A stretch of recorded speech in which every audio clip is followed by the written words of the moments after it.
परिचय। क्या तुम जानती हो कि जैविक वर्गीकरण क्या है? जीव विज्ञान में जैविक वर्गीकरण अथवा वैज्ञानिक वर्गीकरण एक विधि है जिसके द्वारा जीव विज्ञान जीवों को समूह एवं प्रकारों में बांटते हैं, जैसे कि वंश अथवा जाति। आधुनिक जैविकरण वर्गीकरण का मूल कैरोलस लिनियस के कार्यों में है, जिन्होंने जातियों को सामान्य भौतिक गुणों के अनुसार वर्गीकृत किया है। इस वर्गीकरण का संशोधन डार्विन के उत्तराधिकार के सिद्धांत से तालमेल बिठाने के लिए होता रहा है।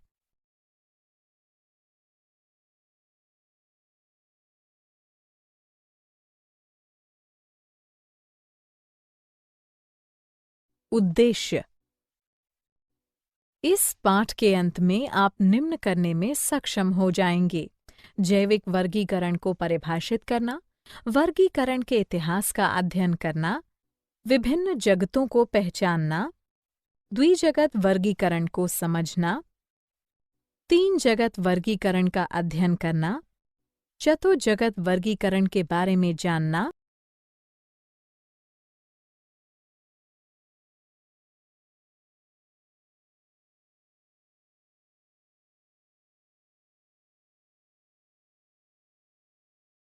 पांच जगत वर्गीकरण के बारे में जानना, छह जगत वर्गीकरण के बारे में समझना, मोनेरा जगत के गुणों को समझना, आद्य बैक्टीरिया की संरचना तथा गुणों का अध्ययन करना, यू बैक्टीरिया की संरचना तथा उनके गुणों का अध्ययन करना।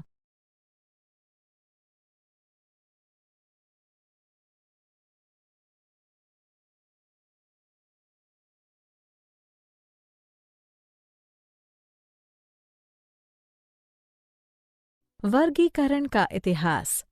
अरस्तु मिस्र के दार्शनिक थे जिन्हें जंतु विज्ञान का जनक कहा जाता है। उन्होंने अपनी पुस्तक हिस्टोरिया एनिमेलिया में जंतुओं को वर्गीकृत किया।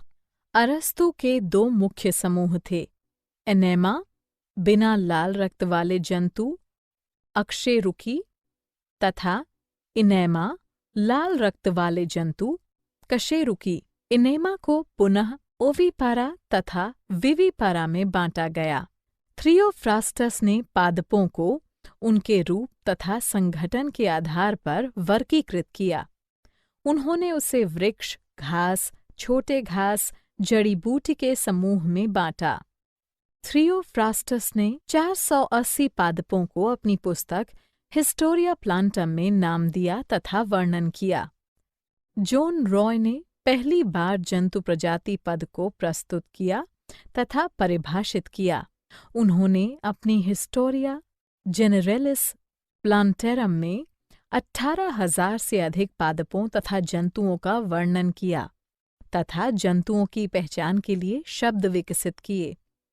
वर्गीकरण की आधुनिक पद्धति की शुरुआत 1758 ईस्वी में शुरू हुई, जब कैरोलस लिनियस ने अपनी पुस्तक सिस्टेमा नेचुरा के 10वें संस्करण को प्रस्तुत किया। उन्होंने सामान्य गुणों के आधार पर यह भी पहचाना कि विभिन्न प्रजातियों को वृहत्तर प्रकारों में वर्गीकृत किया जा सकता है, जिसे उन्होंने टेक्सॉन कहा।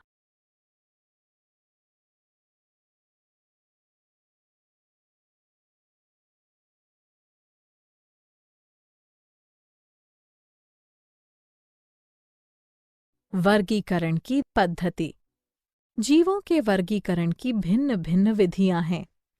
जगत की संख्या के अनुसार वे निम्नलिखित हैं: द्विजगत पद्धति, तीन जगत पद्धति, चार जगत पद्धति, पांच जगत पद्धति, छह जगत पद्धति।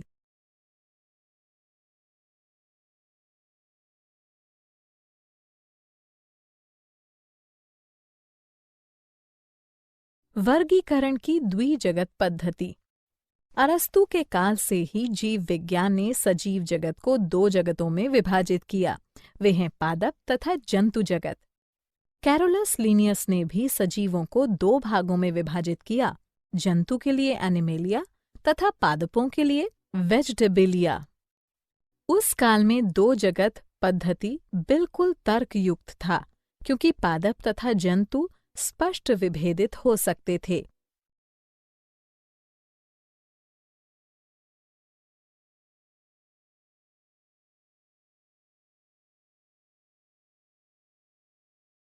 वर्गीकरण की 3 जगत पद्धति।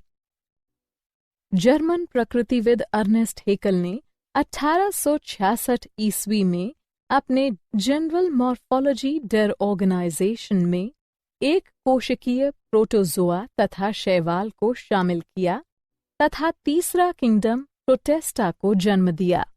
प्रोटेस्टा का अर्थ होता है सवों में प्रथम अथवा आदिकालीन।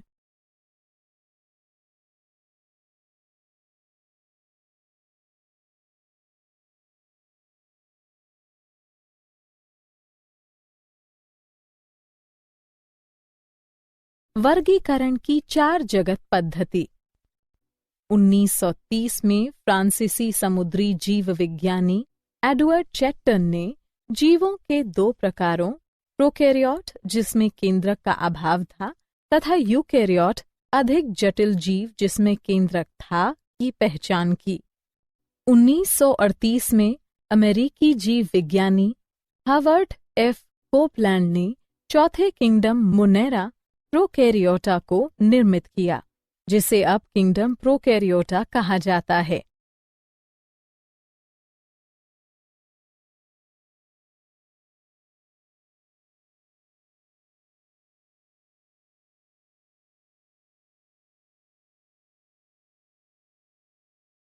वर्गीकरण की 5 जगत पद्धति।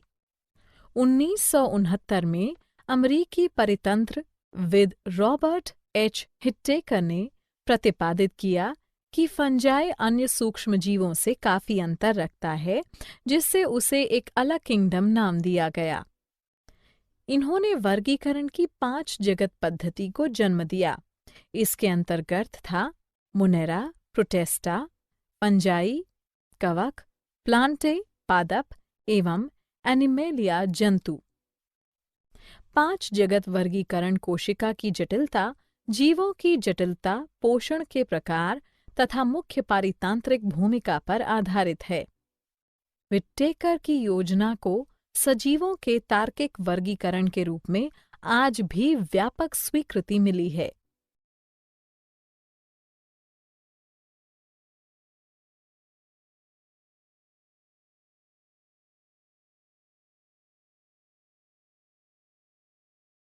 वर्गीकरण की 6 जगत पद्धति। हाल ही में वर्गीकरण की 6 जगत पद्धति को 3 सूक्ष्म जीव विज्ञानियों कार्ल वुएस, ओ कंडलर तथा एम.एल. व्हीलिस ने 1990 में प्रस्तावित किया।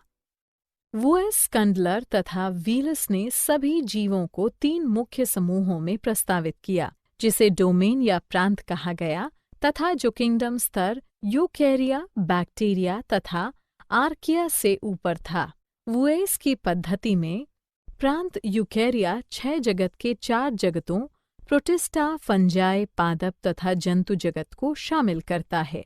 अन्य 2 प्रांतों में से प्रत्येक में सिर्फ एक जगत है। प्रांत बैक्टीरिया में किंगडम यूबैक्टीरिया तथा प्रांत आर्किया में किंगडम आद्य बैक्टीरिया।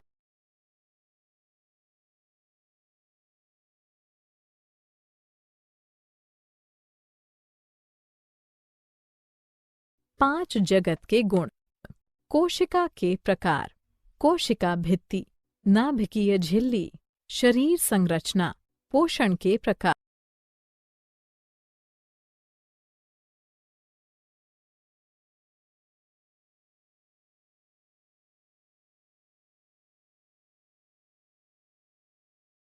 Kingdom Monera.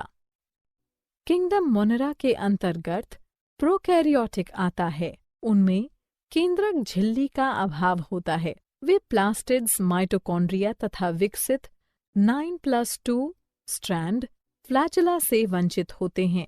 मोनेरा की कोशिकाएं अति सूक्ष्म होती हैं। वे प्रायः एक कोशिकीय जीव होते हैं।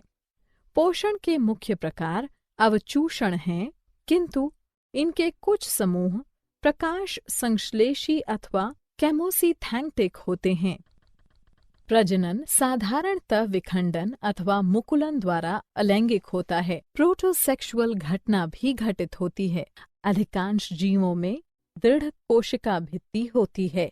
उदाहरण anabaena, nostoc, Oscillatoria bacteria. Kingdom Monera अथवा प्रोकैरियोटा को 2 उपजगतों आद्य बैक्टीरिया तथा यू बैक्टीरिया में बांटा गया है।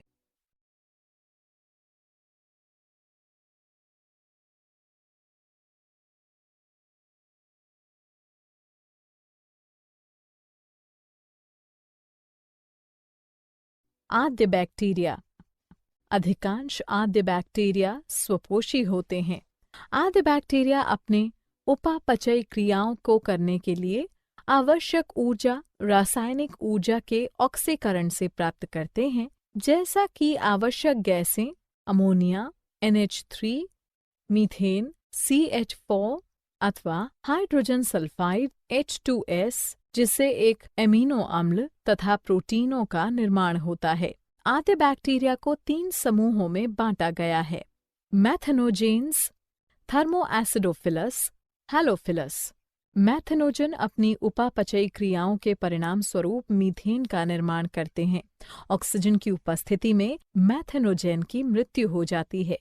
इस प्रकार वे दलदली तथा कच्छ क्षेत्र में पाई जाती है, जिसमें सभी ऑक्सीजन अन्य जीवधारियों द्वारा ग्रहण कर लिए जाते हैं जो इन वातावरणों में वास करते हैं। दलदलों और कच्छ की मीथेन गंध विशेषता का कारण मीथेनोजेन ही है। थर्मोएसिडोफिलस अत्यधिक गर्म तथा अम्लीय वातावरणों में वास करते हैं, जैसा कि गर्म झरने। कई थर्मोएसिडोफिलस हाइड्रोजन सल्फाइड को अपनी ऊर्जा स्रोत के रूप में प्रयोग करते हैं। हैलोफिलस अत्यंत लवणीय वातावरण में जीवित रहते हैं, जैसे ग्रेट सॉल्ट झील तथा मृत सागर, जो कि अत्यधिक क्षारीय वातावरण है।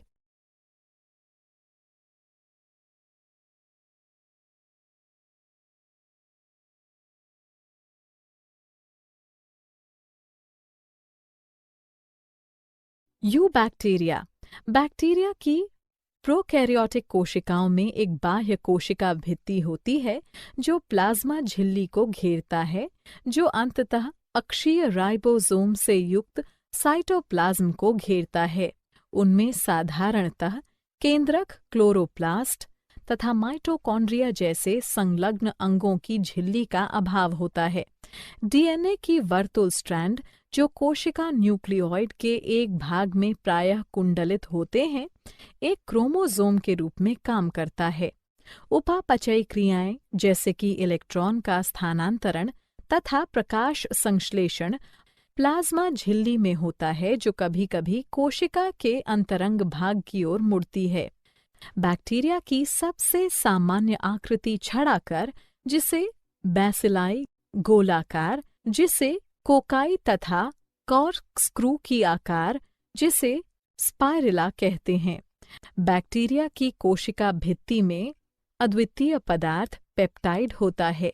ग्राम स्टैनिंग तकनीक बैक्टीरिया में कोशिका भित्ति रचना के 2 प्रकारों में भेद करता है, जो उन्हें ग्राम धनात्मक तथा ग्राम ऋणात्मक के रूप में वर्गीकृत करने में हमारे सहायक हैं। अनेक बैक्टीरिया गतिशील होते हैं तथा इनमें एक या अधिक फ्लैजेला होते हैं। यू बैक्टीरिया निम्न 8 प्रकार के होते हैं: एक्टिनोमाइसिस, कीमोऑटोट्रॉफ, साइनोबैक्टीरिया, एंटेरोबैक्टीरिया, ग्लॉडिंग तथा मुकुलन बैक्टीरिया, स्यूडोमोनास, रिकेटिसियासिस तथा क्लेमाइडियास, स्पाइरोचैट्स। एक्टिनोमाइसिस बीजाणु उत्पन्न करने वाले जाल शाखित तंतुमयी ग्राम धनात्मक मृदा बैक्टीरिया हैं। कीमोऑटोट्रॉफ एक बैक्टीरिया है जो अपनी ऊर्जा अकार्बनिक रसायनों से प्राप्त करते हैं। साइनोबैक्टीरिया प्रकाश संश्लेषी बैक्टीरिया का एक रूप है जो समुद्री तथा स्वच्छ जल वातावरण में सामान्य गहरे पिगमेंट वाले होते हैं तथा प्रदूषित जलों में पुष्पण उत्पन्न करते हैं। एंटेरोबैक्टीरिया ग्राम ऋणात्मक छड़ाकार बैक्टीरिया है जो बीजाणु उत्पन्न नहीं करते हैं, प्रायः वायवीय परपोषी रोगवाहक होते हैं तथा ब्यूबोनिक प्लेग तथा हैजा उत्पन्न करते हैं। ग्लाइडिंग तथा मुकुलन बैक्टीरिया ग्राम ऋणात्मक होते हैं जो ग्लाइडिंग गति प्रदर्शित करते हैं। स्यूडोमोनास पोलर फ्लैजेला वाले ग्राम ऋणात्मक परपोषी हैं जो मृदा बैक्टीरिया का सामान्य रूप हैं तथा कुछ पादपों के रोगवाहक हैं। रिकेटिसियस तथा क्लमाइडियस लघु ग्राम ऋणात्मक अंतराकोशिकीय परजीवी हैं जो मानव के रोगवाहक हैं। रिकेटिसियस तथा क्लेमाइडियस लघु ग्राम ऋणात्मक अंतरकोशिकीय परजीवी हैं जो मानव के रोगवाहक हैं। स्पाइरोकीट्स दोनों सिरे पर फ्लैजेला युक्त लंबी कुंडलित कोशिकाएं होती हैं जो जलीय वातावरण में समान होते हैं तथा रोगवाहक होते हैं।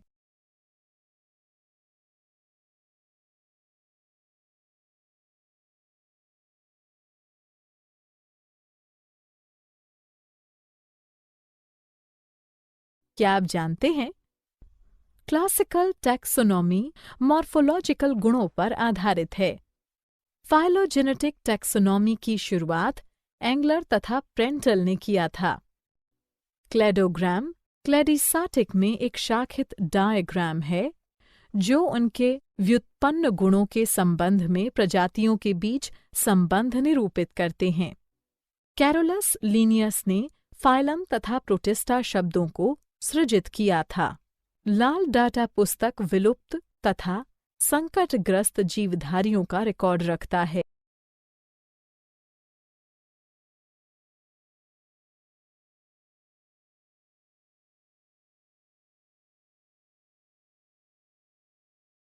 सारांश। आइए हमने जो कुछ सीखा है उसे संक्षेप में दोहराएं। पादपों तथा जंतुओं का जैविक वर्गीकरण सर्वप्रथम अरस्तु ने सरल मॉर्फोलॉजिकल गुणों के आधार पर प्रतिपादित किया। लीनियस ने सभी जीवधारियों को बाद में 2 जगतों प्लांटा तथा एनिमेलिया में वर्गीकृत किया। पिक्टेकर ने एक विस्तृत 5 जगत वर्गीकरण मोनेरा, प्रोटिस्टा, फंजाई, प्लांटा तथा एनिमेलिया प्रस्तावित किया।